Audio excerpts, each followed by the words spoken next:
You are watching Grace Talk TV. And before this video ends, we promise you one thing. You will feel something real.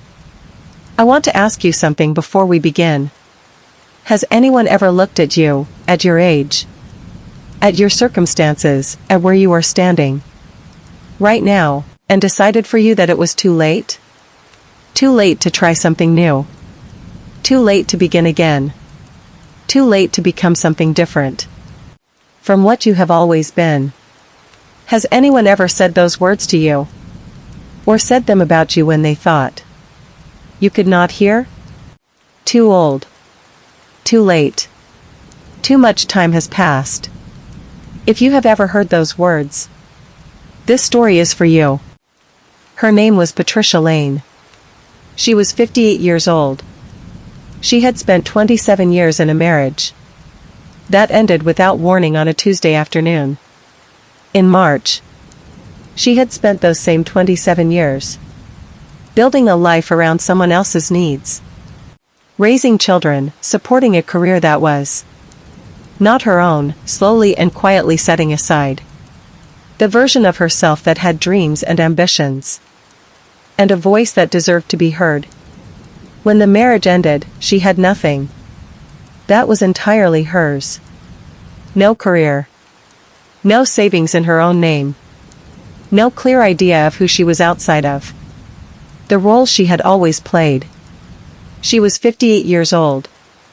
And the people around her, with their kind eyes and their careful words, made it very clear that they believed her best years were behind her. They were wrong. Stay with us. Because what Patricia built in the 5 years that followed is one of the most remarkable things we have ever had the privilege of telling. Patricia grew up in a small town in the Pacific Northwest. She was the eldest daughter of a hardware store owner and a part-time librarian, practical, grounded people who believed in doing things properly and not making a fuss and keeping your head down and getting on with it. She was a good student. Curious.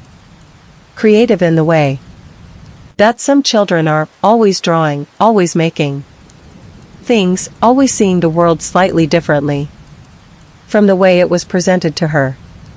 Her art teacher in high school told her parents she had genuine talent. Her parents were pleased but practical. Her father said, "That is wonderful. But talent does not pay the mortgage." She heard that more than once growing up. Talent does not pay the mortgage. She carried that sentence like a small weight. Not heavy enough to stop her, but present enough to shape every decision she made about her future. She studied business administration in college because it was sensible. She got a job in office management because it was available. She met a man named Richard at 29 who was confident and certain and made her feel, for the first time in her life, like she did not need to figure everything out on her own. She married him at 31. She stopped drawing shortly after. Not because anyone told her to. Just because the days filled up with other things. And the drawing kept getting moved to later.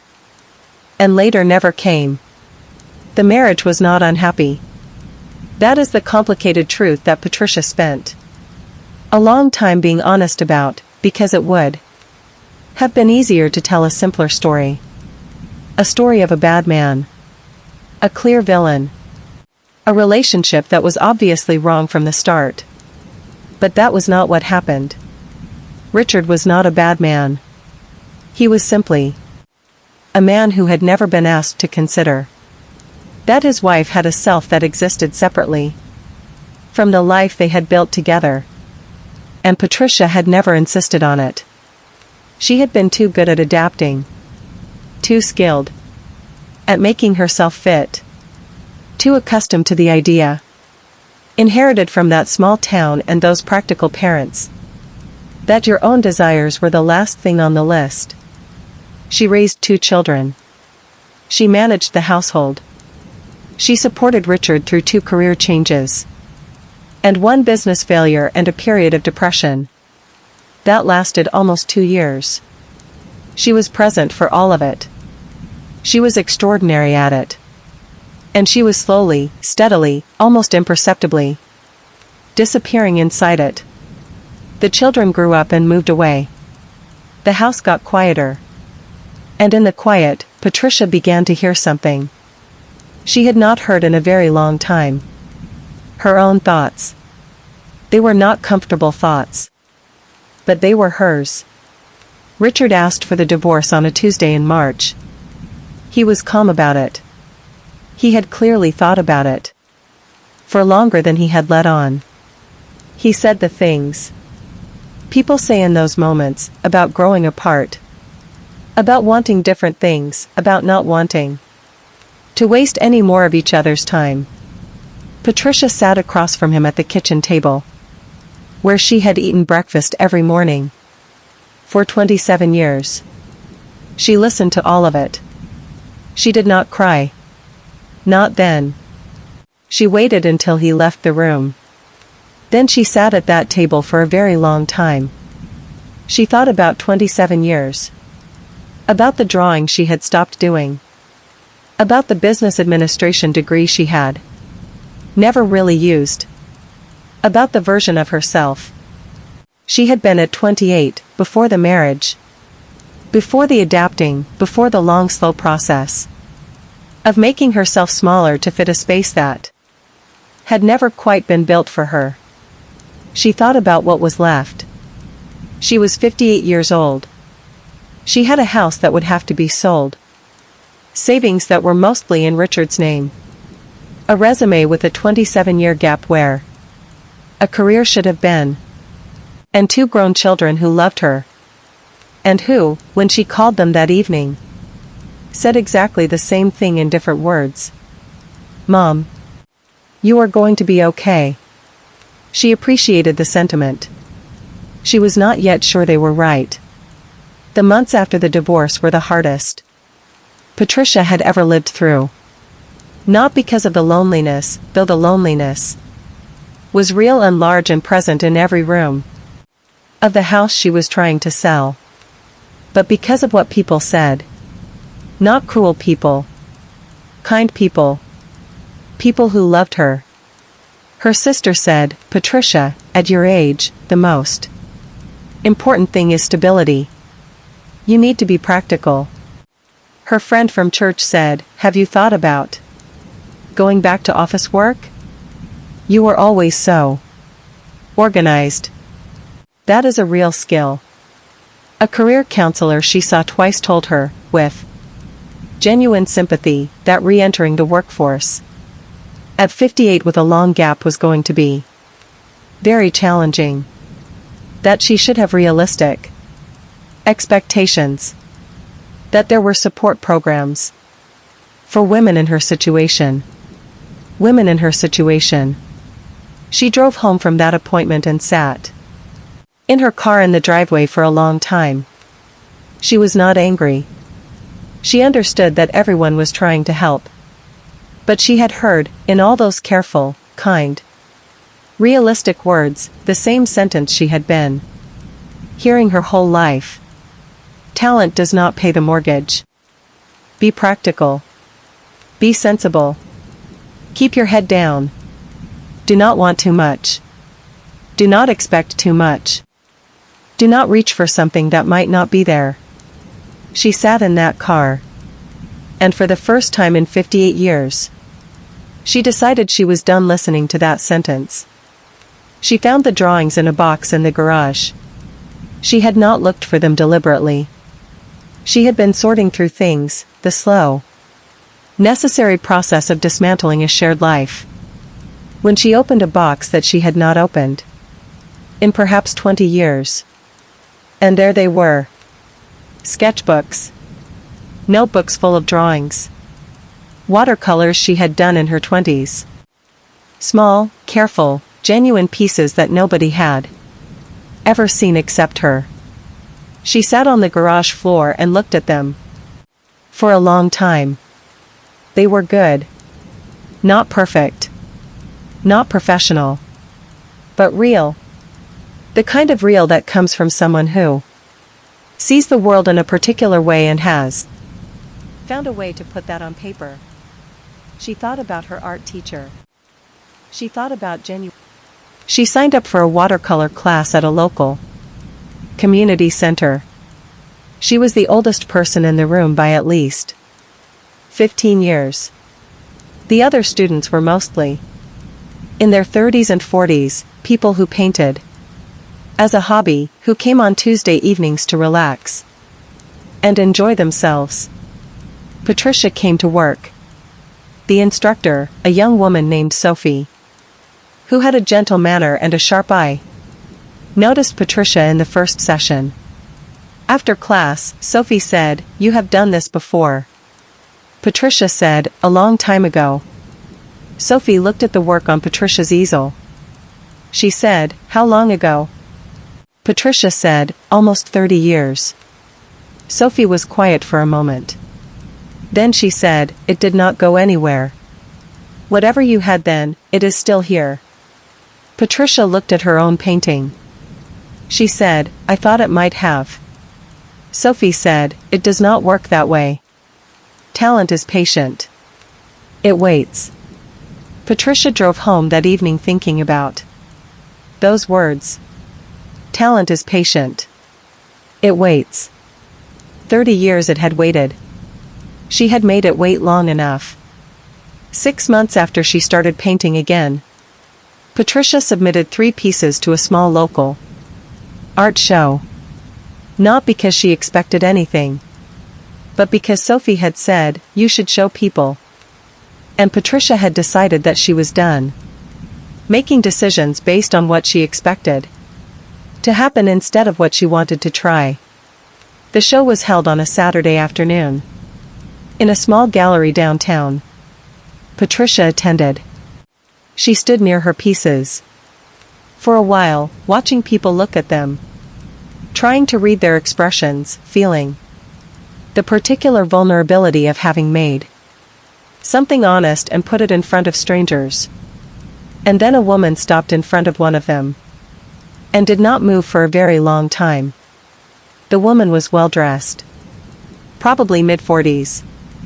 She had the focused attention of someone who looked at art seriously. She turned to the gallery assistant beside her and said something Patricia could not hear. The assistant came over to Patricia. She said, "The woman over there would like to speak with the artist." "Are you Patricia Lane?" Patricia said yes. The woman's name was Margaret Chen. She ran a boutique design firm that created custom artwork and prints for high-end interior design projects. She had been looking, for over a year, for an artist whose work had a specific quality she could not quite name but always recognized when she saw it. She said, "Your work has it." Patricia said, "I only started again 6 months ago." Margaret looked at her, then at the paintings, then back at her. She said, "How long did you paint before that?" Patricia said, "In my 20s. Then I stopped. For almost 30 years. Margaret was quiet for a moment. Then she said, "And in those 30 years, did you ever stop seeing the world the way these paintings see it?" Patricia thought about it honestly. She said, "No. I never stopped seeing it. I just stopped drawing what I saw." Margaret nodded slowly. She said, "That is exactly what I thought." She handed Patricia her card. She said, "I would like to talk about working together when you are ready." Patricia held that card on the drive home. She thought about her sister's advice, about the career counselor's realistic expectations, about every kind, careful, well-meaning person who had looked at her circumstances and decided for her what was possible. She thought about a box in a garage, about 3 hours at a kitchen table, about talent that is patient and waits. She got home. She sat down. She called Margaret Chen. She said, "I am ready now. The partnership with Margaret's firm changed everything. Not overnight, nothing real happens overnight. But steadily. The way things grow when they are finally given the right conditions. Patricia's work began appearing in homes and offices and hospitality spaces across the region. High-end interiors. Spaces where the art was not decoration but statement, where the person who had commissioned the space wanted something that said something true. Patricia's work said things that were true. Margaret told her clients she sees things differently. You can feel it in every piece. The commissions grew. Patricia hired a small studio space, her first space that was entirely hers, for work that was entirely hers. She set up her easel by the window. She bought good brushes for the first time in her life. She worked every day with the particular focused energy of someone who has found the thing they were supposed to be doing and is aware, acutely, gratefully aware, that they almost did not find it. She called her daughter on the 6-month anniversary of the partnership. Her daughter said, "Mom, I knew you were going to do something remarkable. I just did not know what it would be." Patricia said, "Neither did I." Her daughter said, "Are you happy?" Patricia sat in her studio. The light was good. There was a half-finished painting on the easel. The brushes were clean and ready. She said, "Yes. I am genuinely, completely happy." She had not been able to say that in a very long time. Patricia was 63 when a regional magazine ran a feature on her work. The headline said, "Late bloomer or right on time?" She read it at her studio with her morning coffee. She thought about the phrase, late bloomer. She understood why they had used it. She was not offended by it. But she had been thinking. In the 5 years since that Tuesday in March, when everything had fallen apart, about whether it was the right way to describe what had happened. Late bloomer suggested that she had arrived at something later than she should have. That there was a correct timeline she had missed. That somehow, by not doing this in her 30s or her 40s, she had been behind. But Patricia did not feel behind. She felt exactly on time. Not the world's time. Not the timeline that other people had imagined for her or suggested. Or carefully, kindly advised. Her time. The timeline that had required 27 years of a life that taught her things she could not have learned any other way. That had given her children she loved completely. That had shown her what it costs to disappear inside someone else's story, so that she would know, with absolute certainty, what it meant to finally be inside her own. She set down the magazine. She picked up her brush. She went back to work. Her daughter visited the studio one afternoon. The following spring, she walked around slowly, looking at the pieces on the walls, the works in progress on the easels. The careful organized chaos of a space where someone was genuinely, fully at work. She stopped in front of one painting in particular. It was large, larger than most of Patricia's work. A landscape. The Pacific Northwest, the place Patricia had grown up. Hills and water and light. Of a particular quality that anyone who had grown up there would recognize immediately.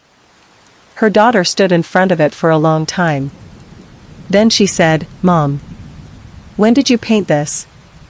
Patricia said, "Last winter. After the first snow." Her daughter said, "It looks like home." Patricia said, "It is home. The one I carry inside. The one that was always there." Her daughter turned to look at her. She said, "You seem so different." Patricia thought about that. She said, "I am not different. I think I am just Finally, the same as I always was inside. She paused. She said, "It just took me a little longer to find my way back to her." Her daughter nodded slowly. Then she crossed the studio and hugged her mother. The real kind, the held kind, and Patricia held on. For as long as it lasted. You are still watching Grace Talk TV. And I want to speak to you directly right now.